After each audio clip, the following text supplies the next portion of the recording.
Assalamualaikum warahmatullahi wabarakatuh. Perkenalkan, nama saya Siti Syarifah Salsabila dengan NIM 24090150203. Saya dari kelas A Akuntansi S1.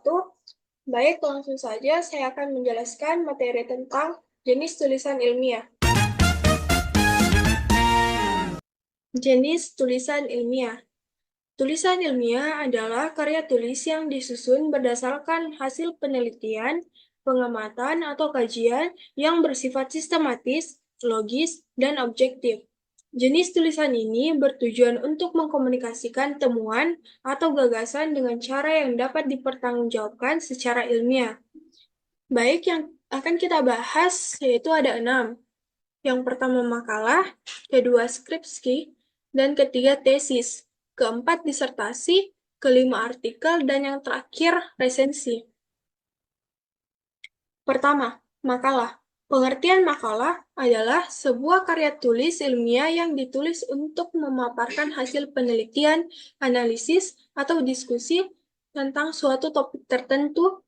Makalah juga merupakan karya ilmiah yang paling sederhana dibandingkan dengan karya ilmiah lainnya. Ada pula tujuan dari makalah. Yang pertama, menyampaikan hasil penelitian. Yang kedua, memberikan kontribusi. Makalah harus memberikan kontribusi pada bidang ilmu pengetahuan atau praktik profesional dengan menyajikan informasi yang baru atau relevan. Yang ketiga, meningkatkan pengetahuan. Makalah harus meningkatkan pengetahuan pembaca tentang suatu topik dengan cara yang sistematis dan akurat. Dan yang keempat, ada mengembangkan keterampilan. Makalah dapat digunakan sebagai alat pembelajaran untuk mengembangkan keterampilan, penulisan ilmiah, dan analisis data. Yang terakhir adalah melatih menulis. Ada pula format dan atau bentuk dari makalah, yaitu yang pertama judul dan abstrak, yang kedua ada pendahuluan, ketiga metode penelitian, keempat hasil penelitian, kelima diskusi penelitian, dan yang terakhir ada kesimpulan. Yang kedua, skripsi. Pengertian skripsi adalah karya tulis ilmiah yang dibuat oleh mahasiswa sebagai salah satu syarat untuk memperoleh gelar sarjana di perguruan tinggi. Skripsi umumnya berbentuk laporan penelitian yang dilakukan secara mandiri oleh mahasiswa dengan bimbingan dari dosen pembimbing.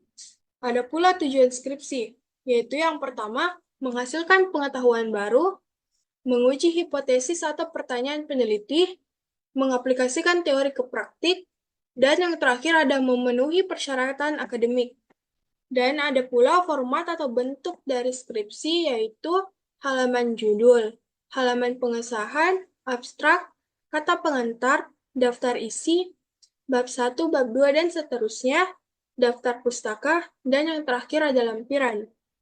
Yang ketiga, tesis. Pengertian tesis adalah sebuah laporan penelitian ilmiah tertulis pada tingkat magister yang menyajikan hasil suatu penelitian empirik di bidang tertentu. Laporan penelitian tersebut mencerminkan penguasaan akademik lulusan program studi magister yang ditunjukkan. Ada pula tujuan tesis. Yang pertama, mempunyai bobot ilmiah yang dapat dipertanggungjawabkan.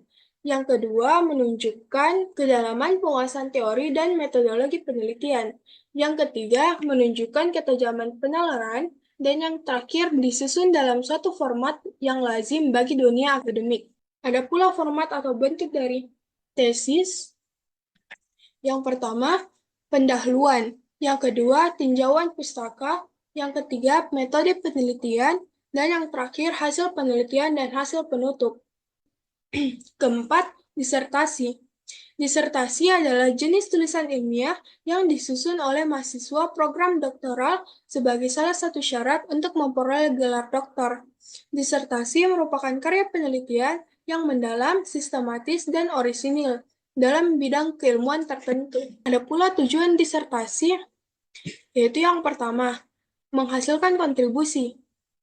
Disertasi bertujuan untuk menyumbangkan pengetahuan baru atau pengembangan teori yang relevan di bidang studi tertentu. Yang kedua, menguji kemampuan peneliti. Disertasi menguji kemampuan peneliti dalam melakukan penelitian yang mendalam, analisis kritis, dan penyajian hasil penelitian secara sistematis dan ilmiah. Yang ketiga, mendapatkan gelar doktor. Salah satu tujuan utama dari penyusunan disertasi adalah untuk memenuhi persyaratan akademik dalam memperoleh gelar doktor. Dan yang terakhir ada mengembangkan kapasitas keilmuan, yaitu melalui disertasi, mahasiswa doktoral mengembangkan kemampuan berpikir kritis, analitis, dan kemampuan menulis yang diperlukan untuk menjadi seorang ilmuwan yang handal. Ada pula format dan bentuk dari disertasi, yaitu yang pertama pendahuluan, yang kedua tinjauan literatur, yang ketiga metodologi, yang keempat analisis, dan yang terakhir ada kesimpulan, implikasi, dan saran. Yang kelima ada artikel. Pengertian artikel adalah karya tulis yang ditujukan untuk menyampaikan informasi, opini, atau gagasan tentang suatu topik tertentu kepada pembaca. Artikel dapat ditemukan di berbagai media, baik cetak maupun digital, dan biasanya ditulis dengan gaya yang lugas dan padat. Ada pula tujuan artikel, yaitu tujuan penulisan artikel adalah untuk mempengaruhi, mendidik, memberitahu, meyakinkan, atau menghibur pembacanya.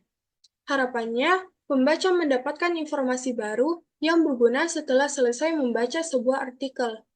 Ada pula format dan bentuk artikel, yaitu judul, lead, isi, dan penutup. Dan yang terakhir ada resensi. Pengertian resensi adalah sebuah tulisan yang berisi ulasan atau evaluasi terhadap sebuah karya, seperti buku, film, artikel, karya seni, atau produk budaya lainnya. Ada pula tujuan resensi, yaitu memberikan informasi, melihat kualitas karya, membantu pembaca membuat keputusan, memberikan kritik dan apresiasi, mengembangkan wawasan pembaca, mendorong diskusi dan refleksi. Dan yang terakhir ada membantu mengembangkan kritik sastra atau film. Ada pula format dan bentuk dari resensi, yaitu judul, pendahuluan, sinopsis atau ringkas, analisis dan evaluasi, penilaian, kesimpulan, dan penutup. Baik, itu tadi materi yang telah saya jelaskan. Sebelum menutup materi, saya akan memberikan kesimpulan dari materi yang saya baca tadi. Tulisan ilmiah adalah karya tulis yang berdasarkan fakta, logika, dan analisis yang sistematis bertujuan untuk menyampaikan informasi atau hasil penelitian secara objektif dan dapat dipertanggungjawabkan. Setiap jenis tulisan ilmiah memiliki tujuan spesifik, format, dan struktur yang berbeda, namun semuanya mengikuti prinsip yang sama. Kebenaran ilmiah yang disajikan melalui pengumpulan data, analisis yang kritis, serta penulisan yang jelas dan terorganisir. Penulisan ilmiah memerlukan keterampilan khusus, termasuk kemampuan untuk melakukan riset yang mendalam, menyusun argumen yang kuat, serta mengutip sumber secara tepat. Selain itu, tulisan ilmiah juga harus bebas dari bias dan subjektivitas, menjaga integritas penelitian. Baik, demikianlah pembahasan kita mengenai berbagai jenis tulisan ilmiah yang sering digunakan dalam dunia akademik dan penelitian. Kita telah mengenal jenis-jenisnya seperti makalah, skripsi, tesis, disertasi, artikel, dan resensi. Saya harap materi ini dapat memberikan gambaran yang jelas dan memotivasi kita semua untuk menghasilkan karya ilmiah yang berkualitas.